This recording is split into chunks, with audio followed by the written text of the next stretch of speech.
Oh, Caroline, good morning. Good afternoon, Deborah. How are you? Exactly. I'm great. I'm great. We're in for a real treat today, hey?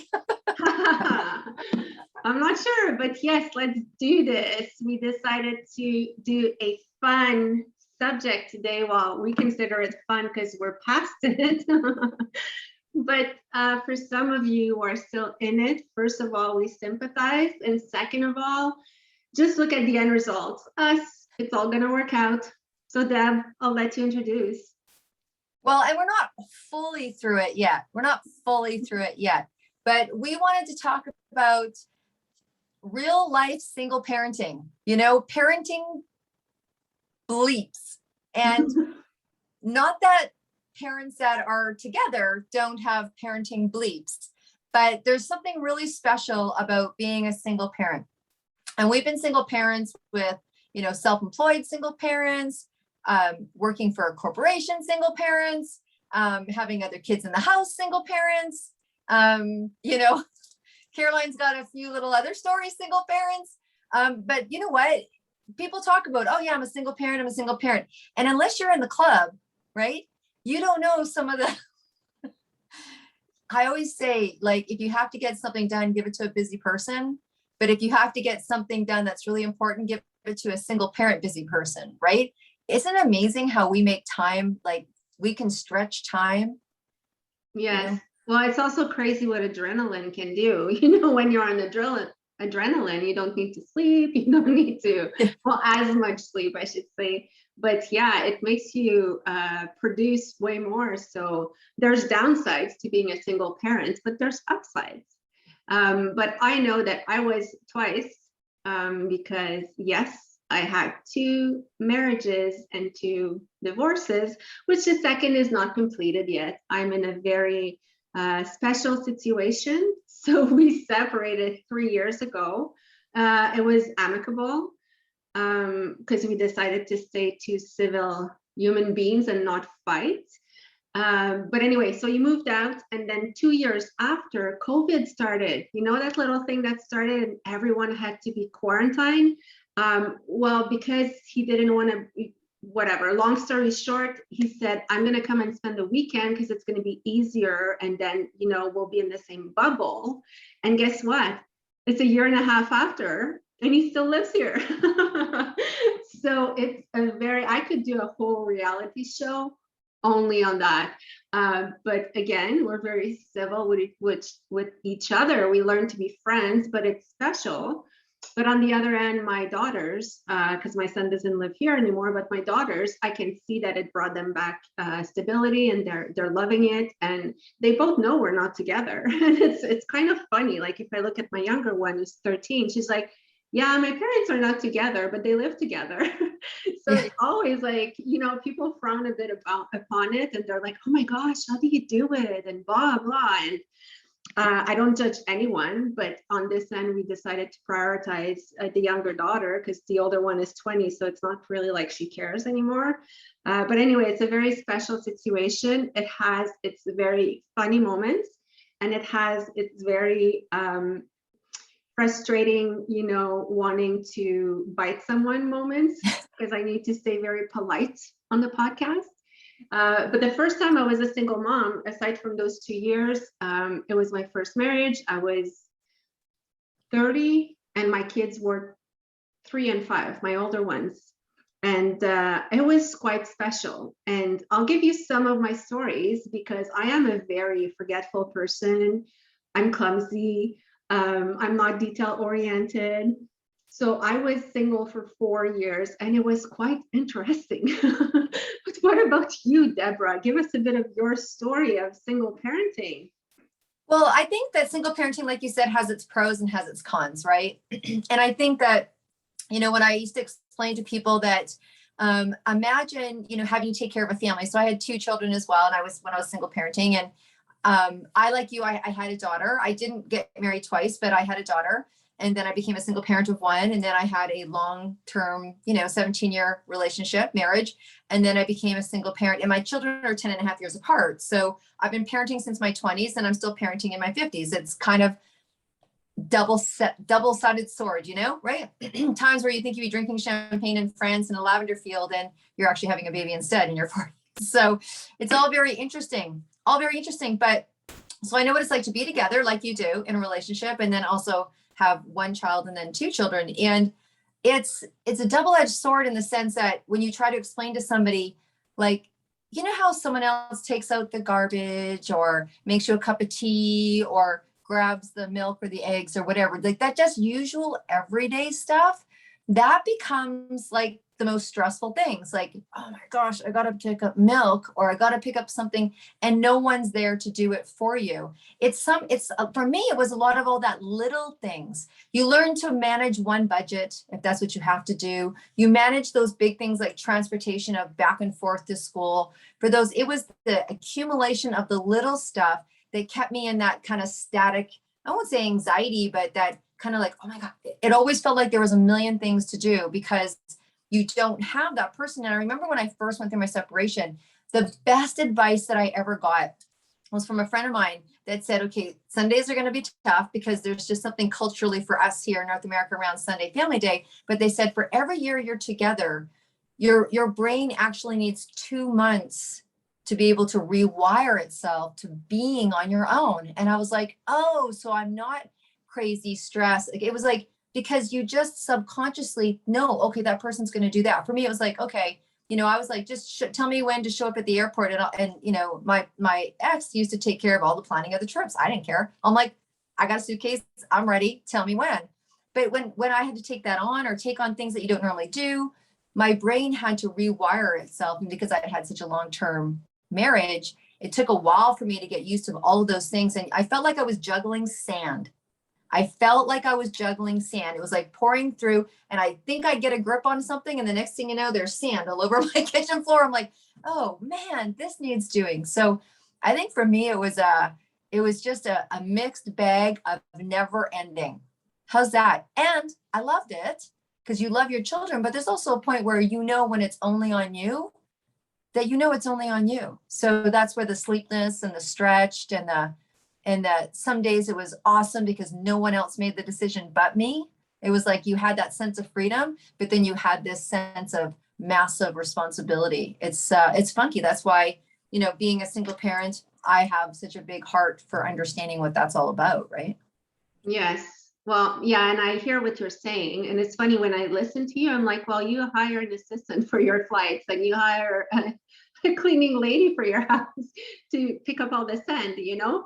But no, I do get what you say. I think that for me, one of the big part was I feel like I never grew up in my mind. You know, sometimes I know it's gonna sound so silly, but sometimes when I change the toilet paper roll in my bathroom, because I think I'm the only one in the house who knows how to do it.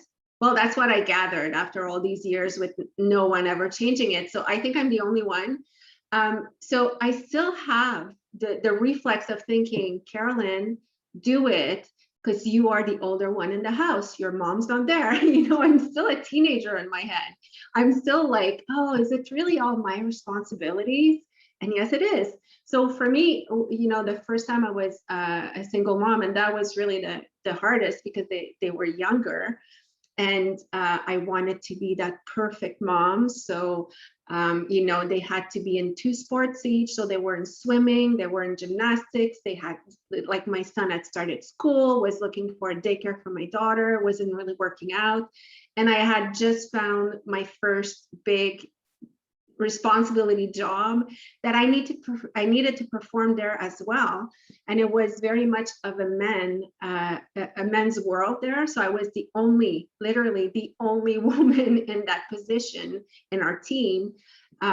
So it was extremely difficult because I was also the only single parent. You know, some of them were single parents, but the mother would take care of the kids. For me, like, I had to battle really this work environment relationship that was honestly like so hard because they would really push me and you know, put meetings, let's say at 7 in the morning, an hour away from my house. And I was just like, I can't make it. And it was not a question of laziness. I was up at 5 because I needed to get up at 5 to catch up. But daycare was only opening at 6. And, I know daycare was opening at 7, sorry. And so it was just things that were physically impossible to accomplish. So it was creating a lot of frustration. But on the other end, it was also a job that I had flexibility. So I was working on the road, so I could finish at 4:30 or 5 and not necessarily go until 6. I would finish my papers at home at night. But, my kids were in activities 4 days a week. And I was just like, for me, that was like being a good mom and feeding them properly. And oh my goodness, the first time I gave them crab dinner, I felt like I failed.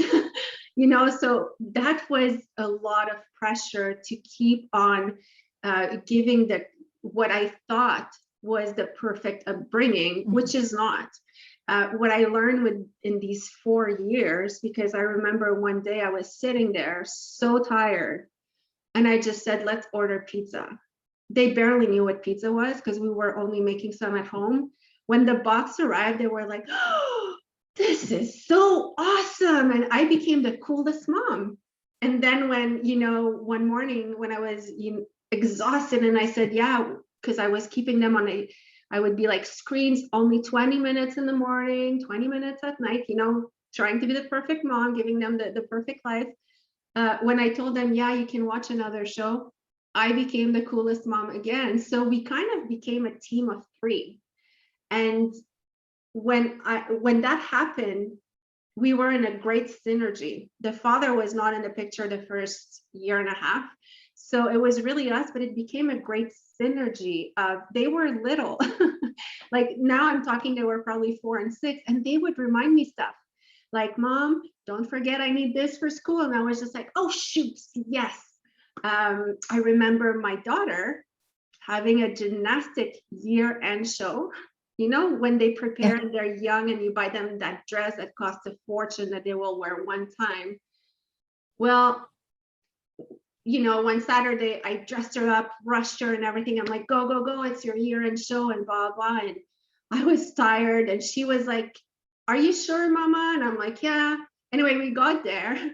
There wasn't a car in the parking lot. And I was just like, that's strange.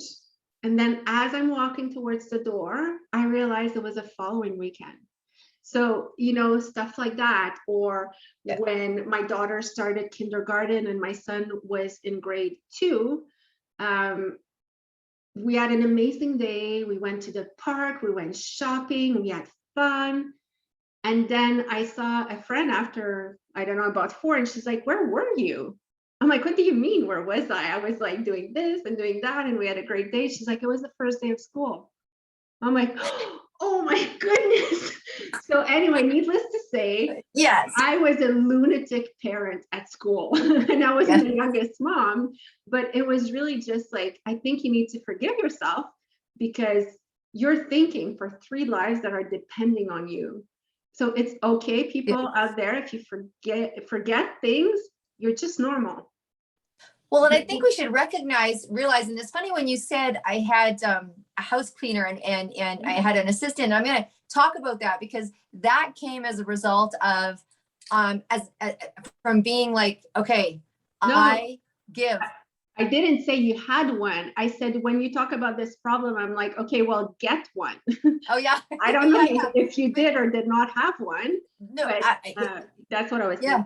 No, I want to talk about how you finally get to that place, but I think we should really highlight the fact that when our children were younger, so mine is now 17 and 28 and so a little different and years apart, years together, very different, but that I had that same camaraderie, that feeling like when me and my daughter were together, we'd lie on the ground and we would, we'd do different things like we chant and meditate. And she thought that was all, very normal. And we would listen to Jewel, like we'd had headphones on, we'd listen to Jewel, and we'd sing really loud and we do all sorts of crazy things. And there is a relationship that's really super close and super tight that happens.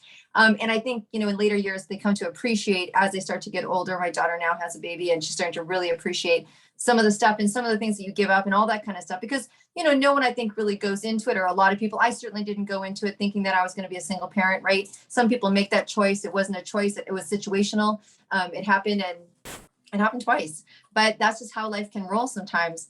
I think that when you think about, we did this before cell phones, we did this before GPS, we did this before like Uber, we did this, like there was no Uber I could call and go, oh my gosh, blah, blah, blah, right? I mean, I would have been the most horrible mother if I stuck my kid in a taxi and sent them to school, even at 10 years old, when my son was 10 years old. Like I would have been looked like they would have wanted to put an S on my shirt, you know, and walk me through the town.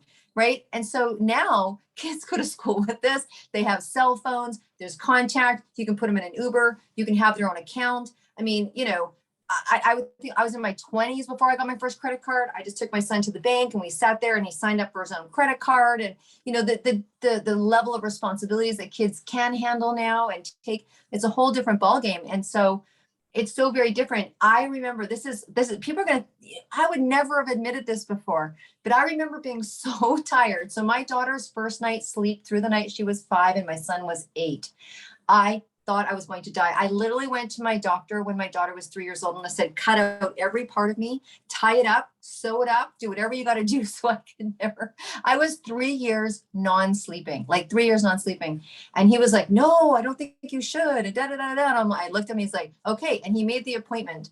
He made the appointment for me. Then of course I didn't show up because I have a son, but I was that exhausted that the thought of ever having another one of these beautiful units in my life that could take every ounce of blood out of me was just not fathomable. But here's an awful story. So I remember needing groceries and I go walking out the door. I forgot my daughter was napping. She was having a nap. And I remember being in the kitchen. I'm like, oh my God, I got to get something. And the grocery store was maybe 3 blocks away at that point. I walked out the door. I locked the door. I walked out to the front. I walked to the end of the street and I was horrified with myself. I have a child and they're sleeping in bed. And I raced back to the house, my heart pounding and thinking that child protection agency was going to show up at my door in 15 minutes and I would never have told that story. How many years later is it? 25 years later, I'm telling that story because I was that exhausted that I literally forgot she was sleeping. And then, yeah. And I think, yeah, go ahead. No, I was going to say a story there, and my sister may not forgive me, but I don't really care. She had her first one and she was quite young and she was single as well.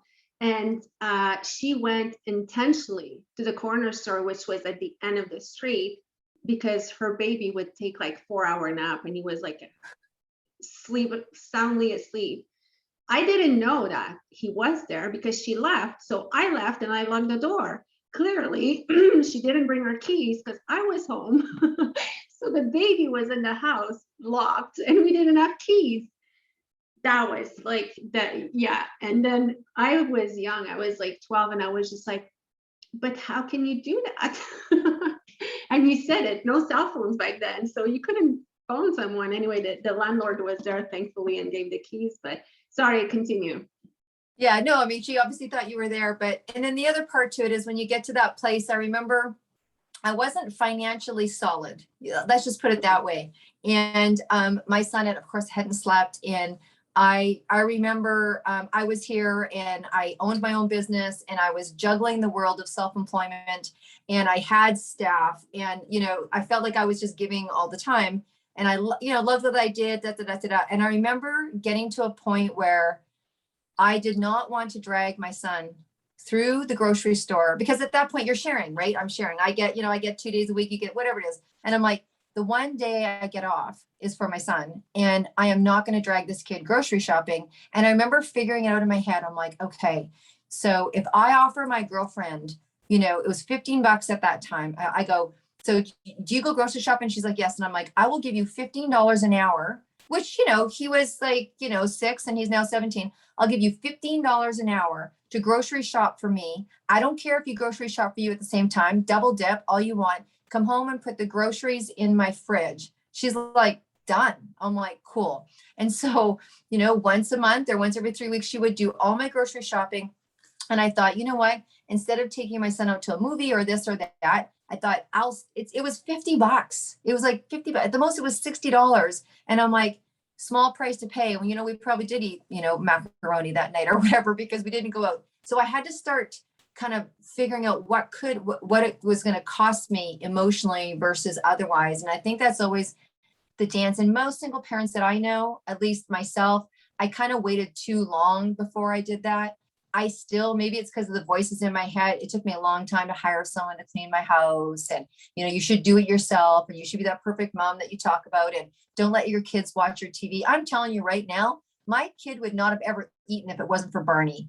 If I couldn't have put my kid in front of that TV and do their imagination or whatever it was, or I can hear the Disneyland cruise songs. If I didn't do that and put her in a swing that did this, no one's eating. No one's eating.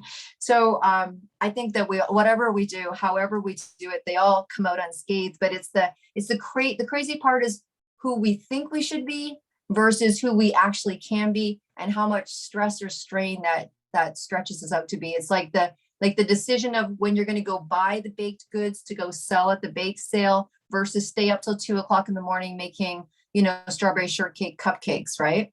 Yeah, but to get a bit more serious here, I do understand now, because I'm older and it was my second experience, so I'm experienced. But there's one big thing that we beat ourselves up with, and let's face it, it's guilt. Whether your husband cheated on you, and husband, wife, whatever, your spouse cheated on you and dumped you in the worst ways, you always feel responsible for breaking your kid's life. Like for me, that's how I was seeing it. I was just like, oh my gosh, I shattered their life. And it was not, whatever, I'm not going to go into the reasons here, but I didn't have to put that on my shoulder. And regardless, the separation is always two people, no matter what happens. There's things that bring on consequences. So I always truly believe it's two people that will cause a separation. But as a parent, you put that on your shoulder. So of course, after you try to overdo it, I've seen so many parents that, they have shared custody. I didn't. I was really holding on tight to not share custody, which was fine because he didn't want anyway. So they would visit him on the weekends sometimes. But the big part is I saw parents, like when the kids are with them, then they start giving everything to the kid and gifts and blah, blah. And, some will judge that. I totally get it. I understand it, because you have on one hand on your shoulder, you have the guilt separation, the separation guilt. And on the other end, you want to make sure that all your time with your kid is only quality time. So you don't want to spend some of that time lecturing them. So I had to deal with that guilt a lot. And actually, when we ordered a pizza and started the crab dinner, when I accepted that, it took off such a huge weight off my shoulders. But the thing is, they will know that anyway one day. So whether you teach it yourself or not, eventually they will have friends. And but I remember that then it became, decisions together. And although for me, I'm talking only for me, although it was hard to be a single parent because I was sleeping less, and I love sleeping, and my son is up at 5:36. I remember sitting in the kitchen when he was little and crying because it was 5:15, it was dark outside, and he was full of energy, and I was just like, is this my life now? But I adore him. Where was I going with that? Yeah, the part for me that I actually did enjoy as a single parent is that, I didn't have to consult anyone. I only had to consult my kids. So yes, it did build a special relationship. But I guess the message I wanted to put here is, I know that single parents have a part of guilt that you need to free yourself from, because you're not giving your best if you have that guilt that is eating you inside. And one thing, if I would have to redo those 4 years, one thing that I would understand, because it took me at least 3 years to take a weekend off from my kids. And the first one, I was basically sitting in a ball in the corner in the kitchen, and I was just like, oh my gosh, when are they coming back? So it took me a while to accept that I could have fun and I could enjoy myself and be happy without being with my kids. And that's another part. Even as a single parent, your self-care is so crucial, and you have to do it, because it's all the story of the oxygen mask. If you want your kid to be happy, you need to be happy. So that's my experience. That's your experience. Yeah. I think it's interesting, right? Everybody's got their own idea around separation. They've got their own idea, whether, one person's fault, two people's fault, no one's fault, everyone's fault. Everyone's got their own idea about what it could have been, should have been, would have been, right? And depending on your culture and how you grew up and all of that. For me, I was raised by a single parent, and yet I didn't want to ever be one, because I saw how tough it was. And so it wasn't something that I wanted to sign up for, and I wanted to have. So my guilt was around, oh my gosh, I worked really hard to not end up as a single parent, like as if it was less valuable than a parent together. I think it wasn't less valuable, right? But it was tougher, right? So it can be tougher when one person's doing a project, right? So things have really changed in terms of collaboration and mediation and all those kind of things. It never used to be like that. It was very much, when separation happened, it was very much, I think, more one parent got laden with the other, and there's all sorts of things that happen. I think for me as a single parent, because I am one still, and you kind of are. I don't know. You're special. You have a special situation. And sometimes, you'll never get along with that person that you had that child with. I always say, be really careful who you have your babies with, but, and the other thing is, you can't know the future sometimes. And you know what? Even the best person makes mistakes sometimes. And, not everybody wants to have the same thing, and life changes. So you can never have guarantees. When you go into a company, as much as you might want to be there 20 or 30 years and walk off with the gold watch, there's no guarantee that's going to happen. Economies happen, things happen, right? Like things happen in the economy. And so I think we all kind of go in doing the best we can with what we got. And I think you nailed it on the head in terms of, I just did not do the self-care. And I didn't do the self-care a lot, probably because, one, I didn't think I had the resources to do it. I didn't understand what self-care was. It wasn't a hot word when I was having babies and I was younger. Like, no one went, you should go do self-care, right? Like, we didn't even go for mani-pedis, right? You couldn't even call them manicure pedicures. Like, there wasn't, it wasn't like, go get yourself a Starbucks. What? There was no Starbucks, right? So it was like, banks weren't open on Sundays so I think there's been an involvement. But I think, letting yourself off the hook and knowing that you've done the best you can with what you have. And for me, the biggest one was that I felt like I was repeating a pattern that I didn't want repeated, because I had an idea that it was easier. And sometimes it is, and sometimes it isn't. My girlfriend also had children where the father wasn't active. And I actually started to envy her life, because my relationship with my daughter's father wasn't always amicable. And I thought, man, how cool would it have been to make my own decisions without having to. So, it's always good on the other side of the fence, or the grass, or the greener, or the white post, or whatever it is. But I guess the whole point is just being able to relate and understand. Now there is this thing about having it all and caring for yourself and caring for your children. And the best advice that I ever got from somebody was, the best thing you can do for your kids is to be yourself, because they're going to find out anyway. And I thought, that really drove home. He was a really brilliant man. And he didn't have any children, but he just said, why don't you just be yourself? Because, pretty soon enough, they're going to figure out if that's who you are. And it just relieved me from so much pressure. And I'm like, yeah, I remember, I'll say this within my final statement, my son wasn't happy with the decision that I made. And I was like, you know what? And this messed up with his head. I only used it a couple of times. It was good. And I'm like, he was really mad at me for not letting him have something on his phone, social media, whatever. And he was like so mad. And that used to really guilt me out. Like, I used to like want them to love me and love every decision that I did. And I didn't really believe, my philosophy wasn't about being the best friend with my child. It was about, being a parent. But I was like, I love you enough to let you hate me. And he looked at me and I'm like, let me know when you're done and we'll go for dinner. I was like, wow. I don't know who said that, but I wish I'd known that 10 years ago. Anyways, I'll let you have the last word, because I tend to have the last word on these interviews. So you take it away. Well, you're so right. And there's a million things I could say here, but talking about being friends with your kid, my older daughter, since she's 2, she thinks she's basically 20. So I remember her being probably 13 or 14 in her teenage years. And I said something and she's like, no, that's not really what I expect from my friends. And I'm like, well, I'm not your friend. I'm your mother. She's like, no, we're friends. I'm like, no, I don't want to be your friend. I'm your mother. When you're an adult, we can be friends. Anyway, she didn't talk to me for, I believe it was a good 10 days. And yes, she's strong-headed. So people, if you say that to your kids, say it in a nicer manner than I did. But I do believe too, you know, I don't know if it was all to be redone now with my younger one, my 13-year-old. I am friends with her. I'm a bitter mother. And sometimes she'll look at me and she's like, wow, that's a lot of mothering.